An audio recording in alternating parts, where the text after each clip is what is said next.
नमस्कार विद्यार्थी मित्रांनो, आज आपण इयत्ता 10वी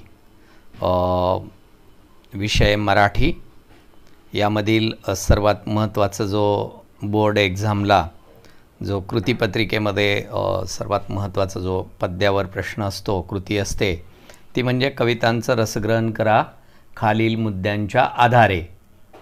ही सर्वात महत्त्वाची अशी कृती आज या लाईव्ह स्ट्रीमिंग रेकॉर्डिंग लेक्चरमध्ये आपण पाहणार आहोत।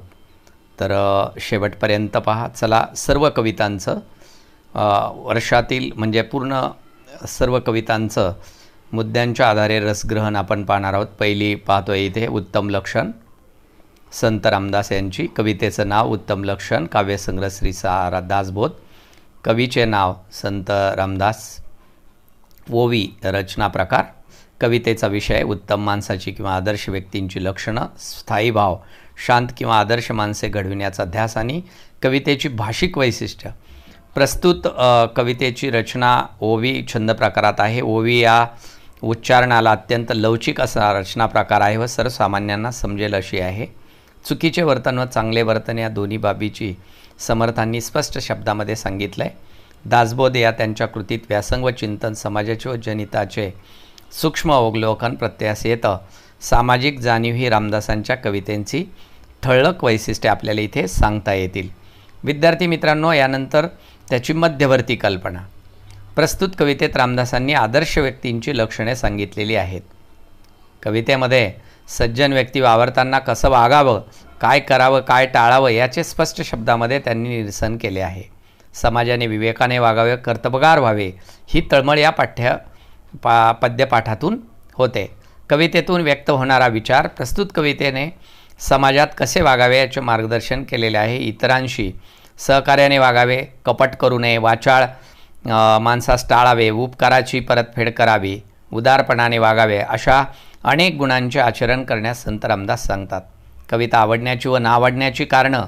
ही कविता मला फार आवडली कारण कवितेतील विचार सर्वसामान्यांना पटण्यासारखा आहे।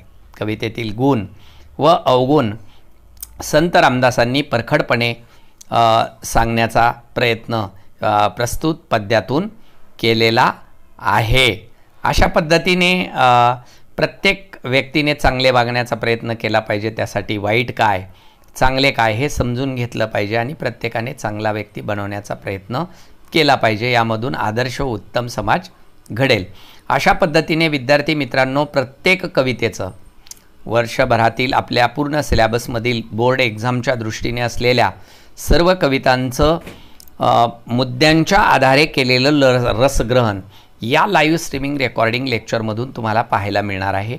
पहिल्या कवितेचं पाहिलं आहे आपण, उत्तम लक्षण कवितेचं। यानंतर पुढील सर्व कवितांचं पाहणार आहोत। मध्ये मध्ये स्किप वगैरे न करता पूर्ण लाईव्ह स्ट्रीमिंग रेकॉर्डिंग लेक्चर अगदी शेवटपर्यंत पहा। दुसरी कविता आहे पहा वस्तू, द.भा. धामणसकर यांची। कवितेचं नाव वस्तू, काव्यसंग्रह आहे भरून आले आकाश। कवीचं नाव आहे द.भा. धामणसकर। रचना प्रकार आहे मुक्तछंद। कवितेचा विषय आहे निर्जीव वस्तूंचा सजीवपणा। वस्तूंनाही भावना असतात हा आहे। स्थायी भाव आहे। निर्जीव वस्तूमधून खरे तर मानवी जीवनच व्यक्त होत असते। कवितेची भाषिक वैशिष्ट्य। या कवितेची रचना मुक्त छंदातील असल्याने लेखनशैलीही मुक्त आहे। शब्द निवडण्यावर कोणतेही बंधनं नाहीत। दैनंदिन व्यवहारातील सहजपणे वापरली जाणारी भाषा वाचकांच्या मनाला स्पर्श करते। अत्यंत हळूवार संवेदनशील भावना, चिंतनशीलता व प्रांजळपणा कवी साध्या शब्दातून व्यक्त करतात। अशा पद्धतीने आपल्याला वेगवेगळ्या कवितेच्या सर्व मुद्द्यांच्या आधारे त्यांचं स्पष्टीकरण लिहायचं आहे। त्यानंतर पुढची आहे कवितेची मध्यवर्ती कल्पना। निर्जीव वस्तूंनाही भावना असतात, त्यांनाही मन असते। वस्तू आणि भावना यांच्यामध्ये एक अतूट नाते असते।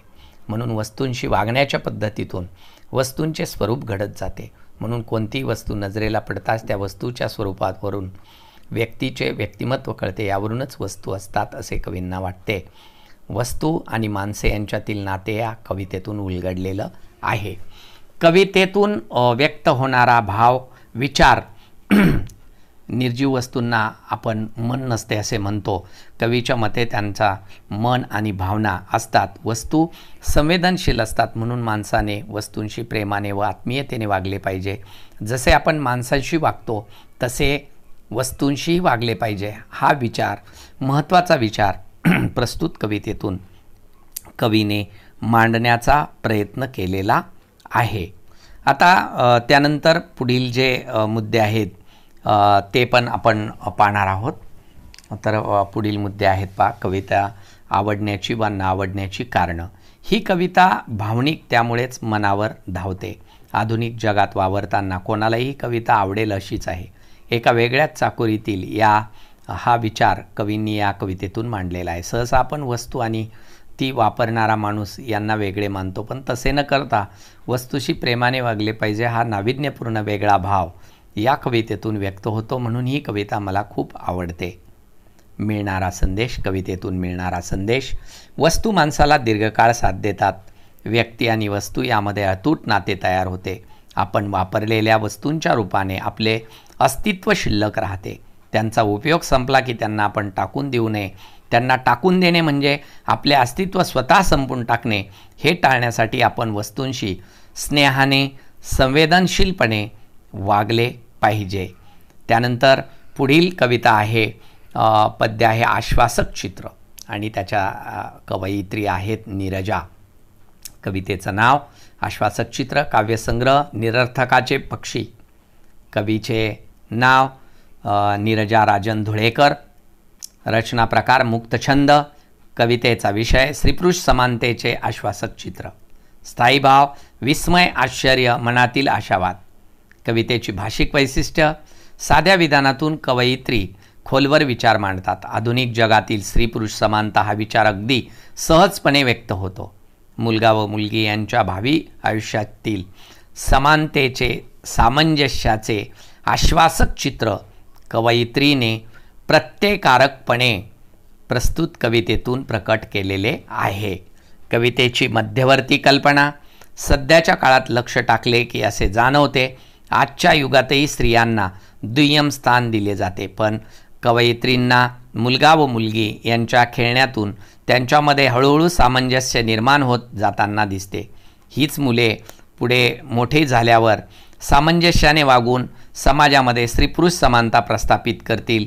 स्त्रीपुरुष समानतेचा आशावाद हीच या काव्याची मध्यवर्ती कल्पना आहे. कवितेतून व्यक्त होणारा विचार.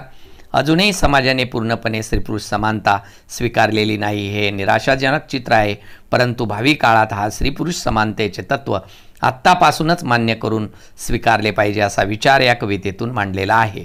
कविता आवडण्याची व नावडण्याची कारणे. ही कविता मला खूप आवडली. ही आजच्या पिढीची कविता आहे. विद्यार्थ्यांमध्ये स्त्रीपुरुष समानतेचे विचार व्यक्त होणं. आम्ही वागताना आमच्यामध्ये मुलगा मुलगी हा भेदभाव नसतो. स्त्रीपुरुष समानतेचे मूल्य रजवणारी चिंतनशील कविता ही यामधून भाव प्रकट होतो. स्त्रियांना आतापर्यंत दुय्यम वागणूक देण्यात आली, आता हे थांबले पाहिजे. हा काळ स्त्रीपुरुष समानतेचा काळ आहे, म्हणून त्या काळाला साजेसे आपण जगण्यासाठी आपल्याला आता स्त्रीपुरुष समानतेचे तत्त्व अंगी रुजवावे लागणार आहे. अशा पद्धतीने या कवितेचे आपण सर्व मुद्द्यांच्या आधारे रसग्रहण केलेलं आहे. त्यानंतर पुढील काव्य आहे, पद्यप्रकार आहे, तो म्हणजे भरतवाक्य. संत काव्य आहे. मोरोपंत त्याचे कवी आहेत. कवितेचं नाव आहे भरतवाक्य. काव्यसंग्रह आहे केकावली. कवीचे नाव आहे मोरोपंत मोरेश्वर रामजी पराडकर. रचना प्रकार आहे आर्या. पांडिती काव्य आहे. कवितेचा विषय आहे परमेश्वर. भक्तीने परिवर्तन होते. स्थायी भाव आहे शांत सज्जन माणसाच्या सहवास सुखदायक आहे. कवितेची भाषिक वैशिष्ट्य. ही कविता आर्या या वृत्तात दिलेली असून आर्याची चाली जनमानसात खूप लोकप्रिय झालेली आहे. ही कविता चालीमुळे गुणगुणत राहावीशी वाटते आणि या कवितेत सुजन वाक्य, सदग्री कमळी, कुजन विघ्नबाधा, सत्यत्य, सकल कामना यासारख्या संस्कृत शब्दामुळे कवितेला भारदस्तपणा येतो. भक्ती मार्गाकडे वळताना कोणत्याही मोहाला बळी पडू नये हा हटकेबाज विचार कवितेतून आपल्याला अनुभवायास मिळतो. हे महत्त्वाचं इथे सांगण्याचा प्रयत्न प्रस्तुत कवितेतून केलेला आहे.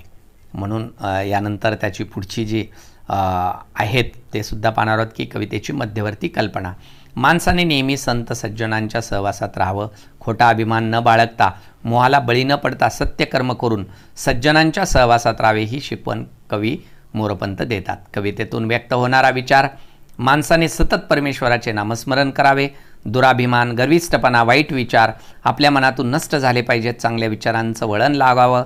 सज्जनांचे वागणे, त्यांचे विचार अंगीकारावेत, हे विचार मांडलेले आहेत. कविता आवडण्याची व नावडण्याची कारणे: ही कविता मला खूप आवडते कारण कवितेत चांगले वागण्याचा सल्ला दिलेला आहे.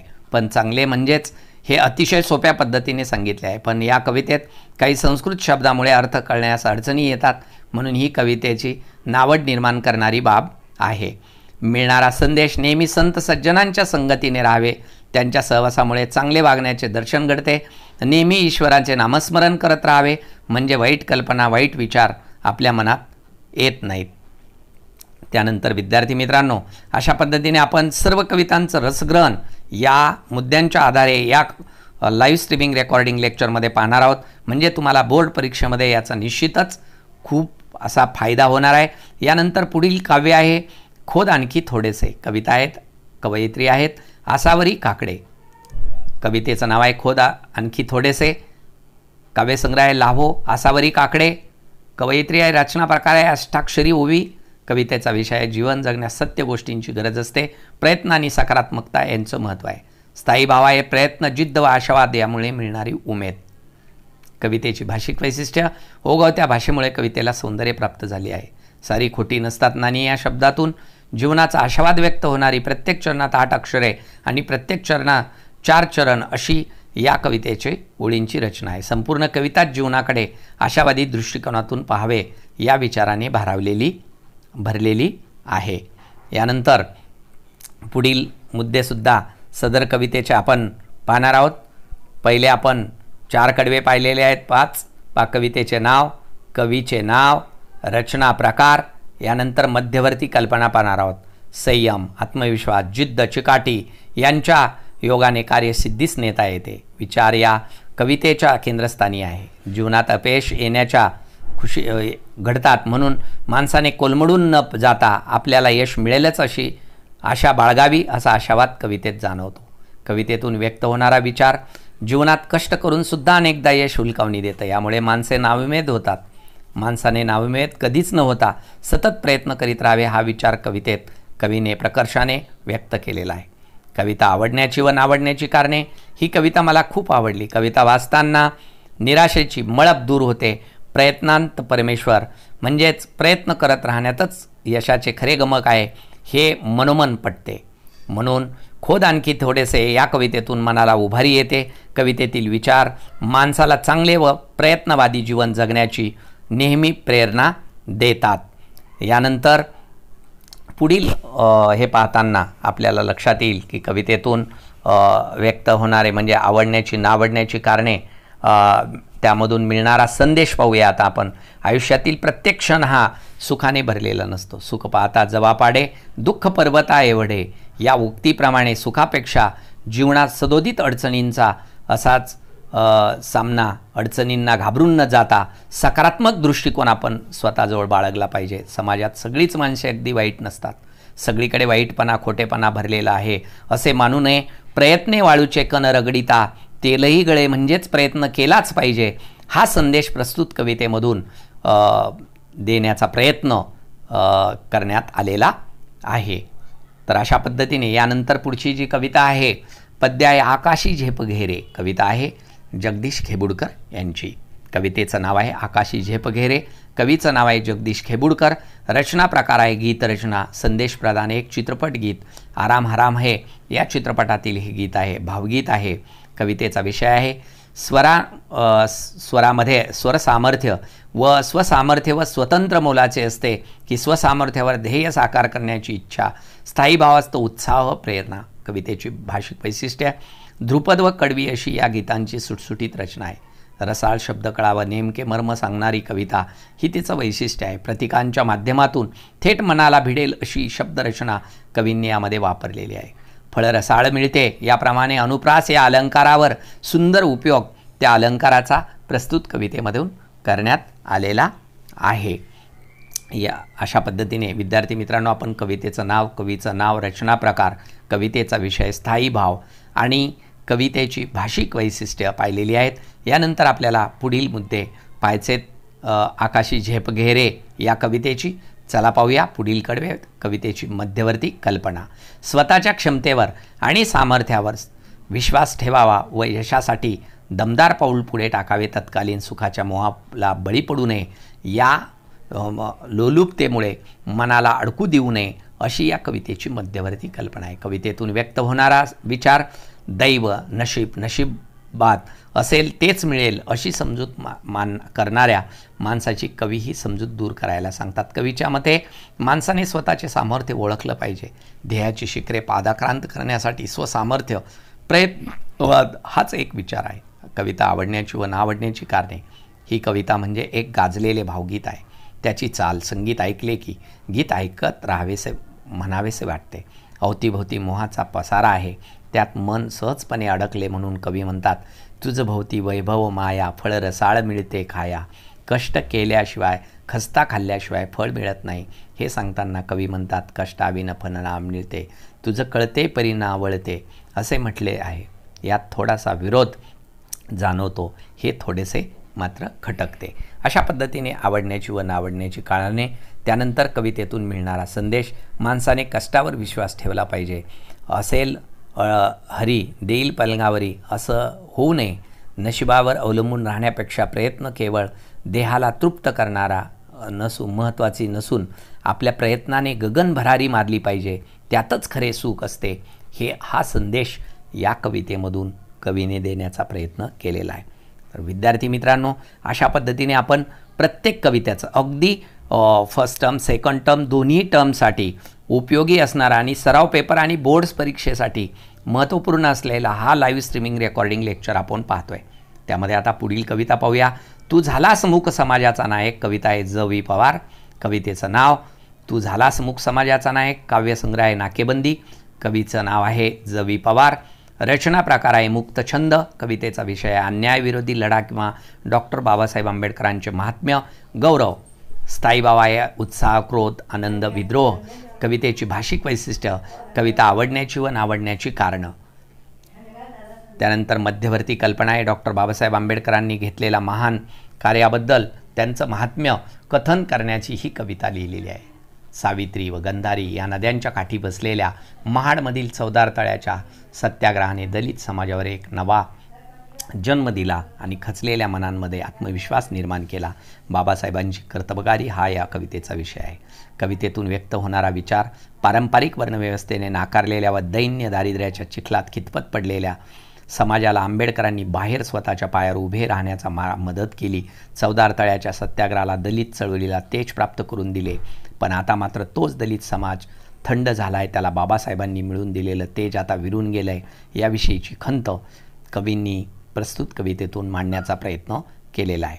तर अशा पद्धतीने विद्यार्थी मित्रांनो, आपण कविता आवडण्याची व नावडण्याची कारणेसुद्धा पाहूया. ही कविता मला खूप अतिशय आवडली. कविता वाचताना बाबासाहेबांचे जी महत्त्व स्पष्ट इथं होतं. त्यांच्या विचारांचं कवितेतील शेवटच्या कडव्यात मात्र वेगळा अर्थ जाणवतो. दलित समाजातील दुःखाची जाणीव केवळ शेवटच्या 4 ओळींमध्ये व्यक्त झालेली आहे. मात्र त्या अगोदरच्या सर्व ओळी जाज्वल्य भक्तीच्या पार्श्वभूमीवर मनाला व्याकुळ करतात. एकूणच दुःखभाव हा या कवितेचा आत्मा आहे. कवितेतून मिळणारा संदेश. अज्ञान, दारिद्र्य, जातीयता या भोवऱ्यात अडकून पडलेल्या समाजाला बाबासाहेबांनी बाहेर काढला आणि सन्मान, आत्मविश्वास मिळवून दिला. आता मात्र त्यांचं तेज मावळलंय. या दलित समाजाने पुन्हा पूर्वीप्रमाणेच विषमतेविरुद्ध लढण्यास सिद्ध झालं पाहिजे अशी इच्छा व्यक्त कवीने प्रस्तुत कवितेतून केलेली आहे. असा संदेश कवितेतून मिळालेला आहे. तर विद्यार्थी मित्रांनो, आता आपण लक्षात घ्यायचं आहे, हा लाईव्ह स्ट्रीमिंग रेकॉर्डिंग लेक्चर शेवटपर्यंत पहा आणि सुंदर हस्ताक्षरामध्ये हे सर्व रसग्रहण पूर्ण वहीमध्ये लिहून काढा. आपण सर्वांनी शेवटपर्यंत पाहिला त्याबद्दल आपले सर्वांचे धन्यवाद.